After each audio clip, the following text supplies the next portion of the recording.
Brought you by Meghdoot herbal. मुझे diabetes है। मेघदूत मधुशून्य ये हाई ब्लड शुगर और ब्लड प्रेशर को कंट्रोल तो करता ही है, साथ में ये मुझे काफी एनर्जेटिक रखता है। मेघदूत मधुशून्य खाओ, फिट एंड फाइन हेल्थ बना। एमपी के एक और कलेक्टर साहब को एमपी हाई कोर्ट से फटकार मिली है। कलेक्टर साहब पर जुर्माना भी लगा है, साथ ही साथ राज्य सरकार के मुख्य सचिव को सख्त निर्देश दिया गया है और यह निर्देश दिया है हाईकोर्ट ने। इसके अलावा हाईकोर्ट ने कलेक्टर के खिलाफ अवमानना कार्रवाई प्रारंभ करने का भी नोटिस जारी कर दिया। तो क्या है ये पूरा मामला और किस कलेक्टर पर हाईकोर्ट के जज नाराज हुए, हम आपको आगे बताएंगे। नमस्कार, मैं हूं आशुतोष और आप देख रहे हैं एमपी तक। दरअसल यह पूरा मामला है शहडोल के ग्राम समन का। यहाँ के रहने वाले हीरामणि बैस ने अपने बेटे सुशांत को एनएसए के तहत हिरासत में लिए जाने पर सवाल उठाए थे और इस मामले को लेकर के वो कोर्ट पहुंचे थे। याचिकाकर्ता का कहना था कि शहडोल पुलिस अधीक्षक ने नीरज कांत द्विवेदी पर एनएसए लगाने की सिफारिश की थी, जबकि कलेक्टर ने सुशांत बैस के नाम पर आदेश जारी करके उसे हिरासत में ले लिया, जो कि उसके मौलिक अधिकारों का उल्लंघन है। इसको लेकर जब हाईकोर्ट ने नोटिस जारी किया तो हाईकोर्ट के आदेश पर 24 सितंबर को शहडोल कलेक्टर और एसपी वहां हाजिर हुए।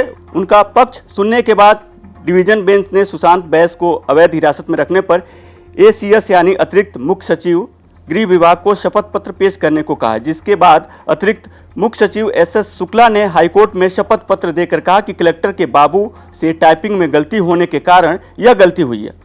मामले पर झूठा हलफनामा देने पर बेंच ने शहडोल कलेक्टर डॉक्टर केदार सिंह को अवमानना नोटिस जारी करने के निर्देश दिए हैं। साथ ही शहडोल कलेक्टर पर 2 लाख रुपए का जुर्माना भी लगाया है। हाईकोर्ट ने साफ कहा है कि जुर्माने की राशि शहडोल कलेक्टर अपनी जेब से भरेंगे, जो कि पीड़ित के खाते में जाएगा। है जिसमें शहडोल जिले के व्यवहारी तहसील के हीरामणि बैस ने मेरे माध्यम से याचिका लगाई थी, जिसमें उनके बेटे सुशांत बैस के विरुद्ध कलेक्टर शहडोल ने 9 सितंबर 2024 को एनएसए का आर्डर पास कर दिया था और उस बच्चे को 1 साल तक डिटेंशन में रहना पड़ा। यद्यपि सितंबर 25 में उसका 1 साल पूरा हो गया था, लेकिन मैंने कोर्ट के समक्ष ये निवेदन किया था कि इसको मेरिट पे ऑर्डर करें, क्योंकि उस पर कोई भी लीगल सब्सटेंस नहीं था और वो केवल और केवल वहाँ के जो रेत ठेकेदार हैं उनके प्रभाव में आके कलेक्टर महोदय नियम कानून की धज्जियाँ उड़ा के उन्होंने मनमाना ऑर्डर पारित कर दिया था। सरप्राइजिंग ये रहा कि 9 सितंबर 24 को जब वो एडीजे कोर्ट से जमानत पे लड़का दोपहर में रिहा हुआ, उसके बाद शाम को उसको पुलिस थाना देवलोन के एसएचओ ने बताया कि तुम्हारे खिलाफ एनएसए की कार्रवाई हो गई है और अब तुमको हम नहीं छोड़ेंगे, तुमको कल सेंट्रल जेल रीवा भेज दिया जाएगा। कोर्ट ने 23 तारीख को सुनवाई के दौरान कलेक्टर और शहडोल एसपी दोनों को 24 तारीख को उपस्थित होने के लिए कहा था। दोनों लोग 24 सितंबर को माननीय न्यायालय के समक्ष उपस्थित हुए थे, जिसमें कलेक्टर शहडोल डॉक्टर केदार सिंह साहब ने ये माना था कि हमसे गलती हुई है, क्योंकि एसपी के एक प्रतिवेदन में जिस नीरज कांत द्विवेदी का उल्लेख था उसकी जगह पे उन्होंने सुशांत बैस को के खिलाफ एनएसए का ऑर्डर पारित किया था, जिस पर माननीय न्यायालय का व्यू ये था कि यदि जिला कलेक्टर ने ऐसी गलती की है तो फिर स्टेट अथॉरिटी ने बिना उसको वेरीफाई किए कैसे उस ऑर्डर को एक्सटेंडमेंट कैसे कर दिया, उसको एक्सटेंड कैसे किया। तो एडिशनल चीफ सेक्रेटरी का एफिडेविट मांगा था।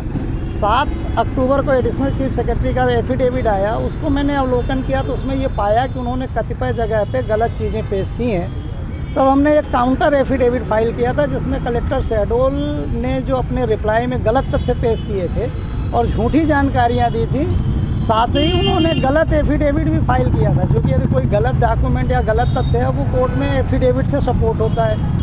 तो मीनिंग देयर वाई कि they have file the incorrect affidavit. वो कल मैंने माननीय न्यायालय का ध्यान उस ओर आकृष्ट कराया और जिसके ऊपर कोर्ट ने अपना एक कड़ा रुख व्यक्त करते हुए डिटेल ऑर्डर पारित किया है, जिसमें उन्होंने माना है कि कलेक्टर ने बहुत कैजुअली इस एनएसए ऑर्डर को पारित किया, जिससे एक युवा व्यक्ति को 1 साल तक एनएसए जैसे गंभीर अपराध में जेल में रहना पड़ा।